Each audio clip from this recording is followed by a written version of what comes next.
All right, here's my second e-journal addressing organizational needs at KIPP SoCal. So, for this one, I wanted to talk a little bit about this new academic year and our laser focus on enhancing both academic excellence and student culture. This focus comes in response to identified needs that have emerged from various sources of evidence, including SBAC scores, iReady scores, progress reports, DIVLs, data, and I would say even a redesignation of multilingual learners. In this entry, I want to address the organization's greatest areas of need and the evidence supporting these needs and the steps I'm taking as a school leader fellow in addressing them and the potential impact on our community.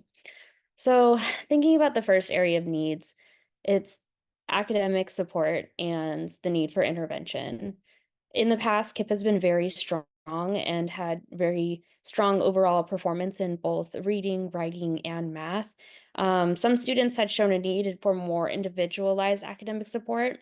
That all changed after the pandemic. We're looking at scores 30, 40, even 50% lower than what they've achieved in the past. I know KIPP SoCal has been very high performing compared to district schools, and we're just not seeing that this year. Our chronic absenteeism is just as bad as the district, if not worse in some cases at some schools, and our academics are definitely showing that. Regionally speaking, there are 20 schools within KIPP SoCal, and regionally speaking, their uh, reading scores across their third through eighth grade students averages around 30 to 34%, whereas their math scores are just as low in the 30 to 35% range, and science being even lower in the 20 to 30% range. At my school, it's very similar. We are about regional, a little higher than regional, but about the same given our authorizing district and compared to the public schools around us. So that's the first area of need. The second is enhancing student culture, and that's one of the big initiatives this year for all 20 schools, and it's to foster a more inclusive and supportive school environment. And there's a need to strengthen the student culture. They have anti-racist standards that they're really trying to hone in and follow with fidelity at all their campuses because we do see within student culture, particularly, a big discrepancy between our Black and Latinx boys as compared to any other demographic, and even more so with our SPED students. And so there's a lot of culture issues, especially for more marginalized and traditionally underserved populations. So, evidence used to determine these needs, again, I talked a little bit about the academic performance data, really looking at SBAC as the main indicator for cumulative in last year and the last couple years. KIPP SoCal took, uh, when we came back from the pandemic in 2021, their original scores were in the 30s. Um, and then in 2022, took a significant dip, some schools higher than others within the dip. And then it's been stagnant ever since with stagnant reading and writing and math scores. And so they definitely within the region want to address that. And they're doing it in many different ways, including interventions, ensuring that leadership team members are properly trained in coaching see it, name it, do it strategies and tier one strategies. I myself, as a school leader fellow, am part of their school leader fellow program. I'm also part of their best practices for educate or for coaches instruction and a few other pieces. So I'm getting a lot of professional development, which I hope pays off just because I have a lot of experience within my own practice of getting successful scores. And so I feel like I'm being sent to these and already have a lot of these skills and rather spend my time implementing them within the school campus. But I'm also hopeful and I'm learning a lot and it's really showing like their efforts are very much showing because their leadership team members are getting a lot of PDs. The next one is student and parent feedback. So surveys are being sent out. They'll be sent out around October to get feedback on academics. the parent engagement is hit or miss at a lot of their campuses, and they really, really want to up parent engagement. So I know for a lot of the projects I'm doing at KIPP, there's always that question of how am I ensuring families are brought into the conversation, which I thought was very good. And a lot of our teacher observation strategies are in place. We use our 6 week strong start tool. We're in week 2 right now. Our submissions were due today, and we're going to start giving feedbacks, like one-on-one feedbacks to all of our teachers based off of those ratings. And the expectation is by week 6 of instruction, all of our teachers have met the criteria to graduate to the regular teacher practices, which is a different rubric that focuses more on rigor and that sort of thing. So steps taken to address these needs. I talked a little bit about some of the things, but we also have enhanced academic support, really looking at data-driven practices and being trained on data analysis to drive interventions. I am the multilingual language coordinator, so I'm assessing kinders and first grade students right now who are TBD and CalPADS to see if they qualify for English language learner services like ELD services. But I'm also looking at what types of standards-based grade level interventions can be based or can be put in place. We have several blocks during the day that this can be addressed. I know there's been some inconsistencies from various school sites within the region, but it seems like they're tightening up those practices so that every single campus has intervention blocks tied in.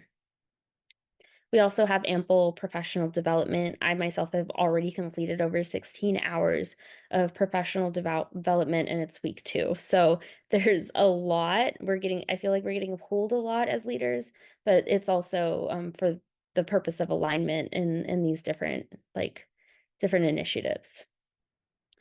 To strengthen student culture, we want more inclusive programs, so launching initiatives aimed at fostering a more inclusive environment, such as peer mentorship programs and student-led diversity workshops, which are more done at the middle school level, not so much at the elementary school level. But we do have things like Class Dojo, which is a way to reinforce PBIS within our school campus. I'm not a huge fan of it, at least the platform's very cutesy, but as far as, like, being able to actually derive real data from it, it's, challenging to do. So I wanna make a push in the future to go on the actual PBIS rewards platform. I found it much more beneficial to administrators and teachers in really tracking, like, where are our areas of growth. Our impact on the community for students, we want to address academic support needs. When we do that, we aim to improve student performance and ensure each student has the tools and resources to succeed in what they choose that they want to do in life and not have their zip code or race or demographic in any way um, act as like an excuse for barriers and reasons of that. We want to dismantle those barriers so that all students can access. And that's going to improve the community through the education, hopefully, that we give. And then parents and families that like enhancing academic support for them and having a positive school culture will likely lead to improved student outcomes. And that will ease a lot of the concerns of our parents who are really like, who went out of their way to apply to KIPP to get students out of what they saw was a school to prison pipeline within LAUSD. So let's talk now about mitigating negative and unintentional consequences through some of these. So one is balancing support and equity. We want to ensure that our academic interventions are equitable and address the needs of all of our students fairly. And that's going to include what I mentioned earlier, the disproportionality between Black and Latinx males and students identified as SPED. We don't want that disproportionality. So we're using a lot of systems to track that so that we can address it faster rather than wait on it. So that's going to include regular reviews of that data and our intervention strategies to avoid unintended bias or exclusion. Last thing we want to do is pull out students for either behavioral or academic needs when we know from research that having them stay within the classroom and get access to their grade level content is really what works. The second uh, thing that could happen is just culture initiatives, we want to keep a close eye on that. We want to monitor the implementation of student culture programs to ensure that they are effectively meeting their goals and are inclusive to all students.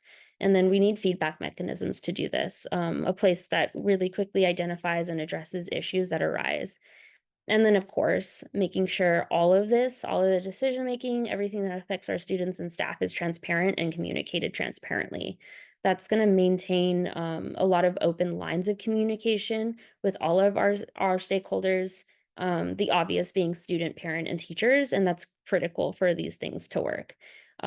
We will regularly update the community on our initiatives and seek feedback, and that's been outlined by the district for us on methods to do that, but we also have other in-house methods like using a parent square, using class dojo platforms, calling and making sure we're really honing in on some of those issues I mentioned before, like our chronic absenteeism um, initiatives, and they're just making like, hey, you're getting this call because which was stated during. So we have all of those communications are very, very clear.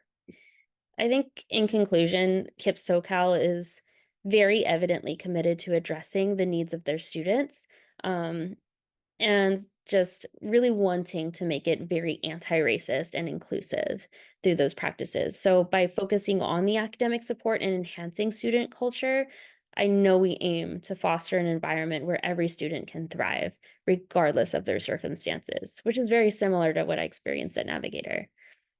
Our steps to address these needs are designed to create positive outcomes for our students and our community, while our proactive measures to mitigate those negative consequences that are unintended will help ensure that our initiatives are effective and equitable.